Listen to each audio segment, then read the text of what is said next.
During the Snow Day Showdown, there was the option to get, or the ability to get, 8 extra points for the Stratos emblem, which I'm wearing on my left arm.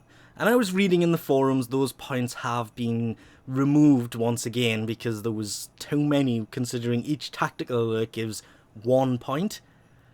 It didn't really make sense for 8 to be available, so they kind of removed it. And that got me thinking about things in your profile. And I came in here and I was having a look around and I set it to used and went, oh, hang on, this doesn't quite make as much sense as I was expecting. Did a lot of research to try and figure out exactly how it does this, and the obvious things stand out. When it comes to things like Sentinels, there's not really that many Sentinels themselves, so obviously Carrier has been up there as the most used.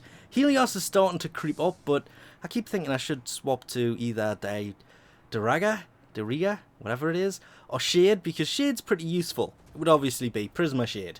Even things like Dijin would be really nice. Or Jin. However you want to pronounce that. I don't know why I keep pronouncing it the wrong way, I just do. But when it comes to things like Arcwings, there's even less. So obviously the one that you favour the most is going to get a lot of use time over the other ones. So in each individual category, it makes sense. I used the Heck for a long time. Really had to fight the urge of making a Heck pun there. And then I did sacrifice it for the Bratton. I'm not sure why the Boltor is so high up on this. It does have a fair few kills on it. And I don't really use it that much.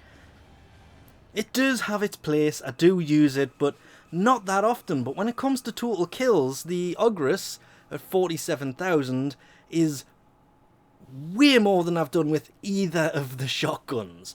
And I haven't used that in a long time. But that simply comes down to the fact that the Derelict Defense mission got some tweaks to it where this thing just... It's still useful, but you can't just sit on top of one of the posts and keep shooting it into the middle. There's a lot of other weapons that just do that so much better now. But obviously I jumped to the Vacor Heck, which has a lot more experience on it than the Heck, but not as much use time. That just shows how long I actually used the Heck for, when the Vacor Heck, since it came out, has been my go-to weapon. The Bratton, of course, was used way more. And then I came to Warframes, and this is when I actually started doing research behind the order these are in.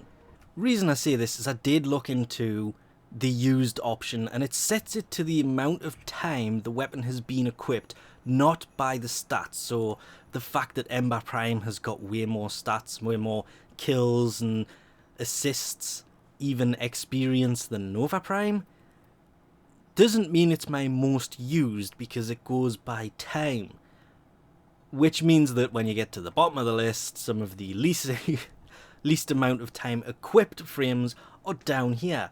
This is basically where the newer frames have ended up, whereas some of the older ones are way up to the top. Like, I haven't used Mag Prime or Ember Prime for anything in a fair while. Same as Ember. I haven't used Ember since I finished with the 8th former. I put on Ember Prime. But she's still high up on the list because she's been used the most. It's the same with Necros. I don't understand why Necros Prime is so far down here when I've used him for so many different farming missions. And it got me thinking, if you set this to used and come across your least used weapons and frames, that might be a really decent idea for kind of finding builds to use just for the sake of... I don't know. I do, but I'm not going to tell.